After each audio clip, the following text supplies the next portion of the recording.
Welcome to another episode of the 808 Podcast, powered by 808podcast.com. The rules are simple. Rule number 1, 6 questions, 8 minutes and 8 seconds, because 808 looks like Bob.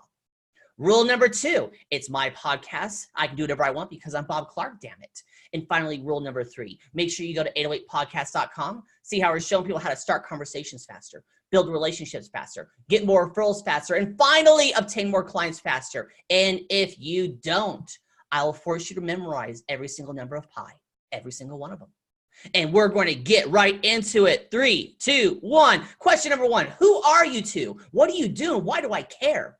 This is AJ and I am Meaghan. We run Praxis Metrics. We are basically an outsourced data company. So we build dashboards and business intelligence for companies.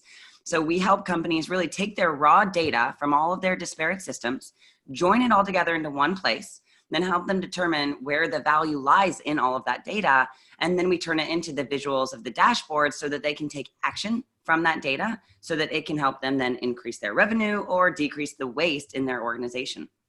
I like increased revenue and decreased waste. So those are like 2 of my favorite things ever. So love it there. Question number 2, what do your clients say about you that make you unique?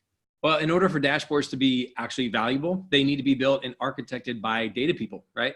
But if you're trying to hire a nerd in your company, they typically don't have the skill sets that it takes to actually, pull the data from a business perspective. So what's unique about our team that we've built is that all of our team bridges that gap between nerd analyst talk and business value, business talk. But everybody's like a business consultant in the company, basically is how we want to put it. But then they're also the ones doing the data work in the back end, doing the SQL, doing all of the back end calculations, but they understand both sides of the coin. Right. They understand the data side and the marketing side almost, kind of a little bit. Exactly. Yep.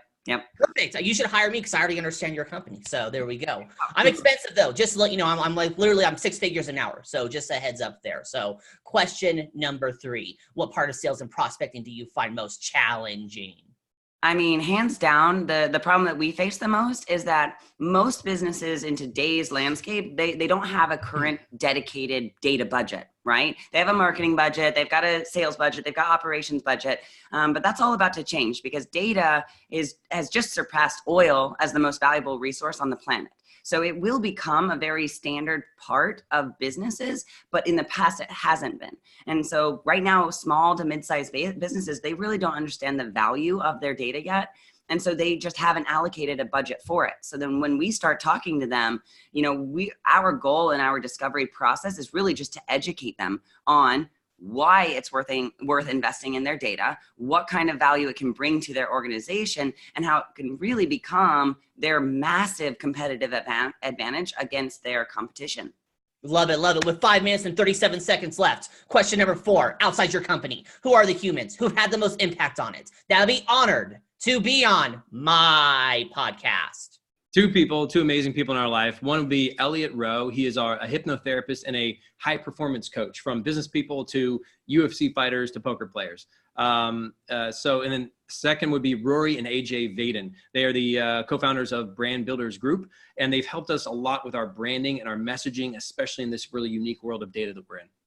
Love it, love it, love it. Introduction of both of them. Let's get to question number 5.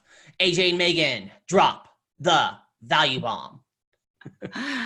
So yeah, data in and of itself is just, a lot of people get overwhelmed by it because they think that there's a lot that they have to do, right? And really what we want to educate people on is that data maturity does not have to happen overnight, right? It is actually a long approach. It's a journey. And it's a journey, not right? a destination. And so we have what we call like a data maturity roadmap, right? And it's something that every company ends up going through. And there's really 4 distinct goals or these phases of data maturity. So a lot of people are like, oh, I don't have time to set up a data warehouse or to do machine learning or AI. And they jump right to the end and they think that that's what you have to do. But even as small to mid-sized businesses, you can be taking action right now that will help you become more data mature.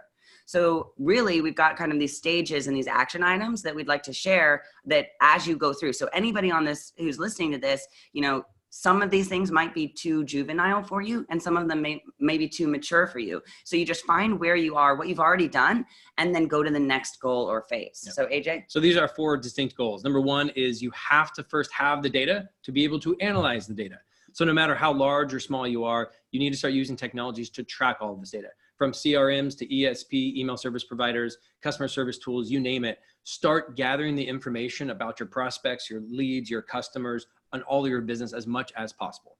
Yeah, because I mean, not just from a sales or marketing perspective too, this is also operations and delivery of your product, right? Project management, customer success, all of the purchasing behaviors, the invoicing data, right? There's so much that's being tracked on the back end of these systems, but only if you turn it on, if your team is going in and putting those things in the different fields, right? So that leads us to the second phase, which is really you have to implement internal best practices or standard operating procedures so that everybody on the team knows that, hey, this is why we're collecting it and here's what we're collecting. And what that leads to is really needing standardized naming conventions. So imagine if you sold 1,000 customers in the state of California, but when they all entered in their, shipping address or whatever, then they ended up putting in CA or Cali or California or lowercase California, right? There's so many variations when it's free form that it creates on the back end multiple differences in that data. So it would be really hard for you to go and run a simple report on, well, how much did I make in California last month, right? You'd have to go and manually be like, oh, these 10 things all mean Cali. And there'd have to be manual effort and time that goes into that, which is just inefficient. So standardizing that is a very easy way to nip this in the bud before it becomes a huge problem, because that's just one field. Imagine having to do that with every field in every system. So standardizing that is extremely important. Consistency is the key to having clean data. And then later on, that will help you have accurate reporting. Love it. I love the idea of making sure that whenever every single field has a certain amount of, the exact same thing for every single time, to make sure that you're not having to spend a lot of time with, just fixing it all. So and everybody on the team making sure that they all know they need to put it in the right way. Yeah. Right. Let's get to question number 6, which is the most important question of the podcast. I know you guys are a bunch of data people and number people. So, and you are episode number 438. So what is the 438th number of pi? Hold on, let me calculate. Okay. 7. 7. Good. I'm glad that we got that there. I'm glad that you figured that out in your head. I'm very impressed by that there. So AJ, Meaghan, you now have 1 minute and 5 seconds left. The floor is yours. Yeah, I would say, one of the biggest things that we want to preach is just, it's never too early to start working towards being mature with your data, right? This is something that can really set yourself apart from your competitors, because data in and of itself, it doesn't seem like it's that big of a deal. But when you start putting it together, you start to see these patterns, you start to see relationships, and you start to see underlying principles that give you the wisdom to understand how to act. And if you're not doing that, your competitors are. We like to say that every single modern business in business today is a data company. They just don't know it yet. That's true. So you've got to get that. Like, you're already in the data, because like Meaghan said, you're going to get surpassed by those who are using their data. Mm-hmm. Absolutely there. And kind of like it's the same thing with data with everything else. Best day to start was yesterday. Worst day to start is tomorrow. Exactly. Exactly. Yep. Yes. There we go. We can do. Yeah. There we go. 4 more seconds left. Go. We love data. We're total nerds. We're here to help. We're here to help. You pulled it off. AJ, Meaghan, you pulled it off. 6 questions in 8 minutes and 8 seconds, because 808 looks like Bob. What link are we putting in the website? In the description. praxismetrics.com/808. Perfect. We'll put that in the description then. AJ and Meaghan, thank you so much for being on. Tip of the hat to you. And for everyone else who's watching or listening, make sure you go to 808podcast.com. If you don't go to 808podcast.com, I will force you to learn every single number of pi, every single one of them. Everyone, my name is Bob Clark. Damn it, I say the same thing every single time. Just get the damn thing done.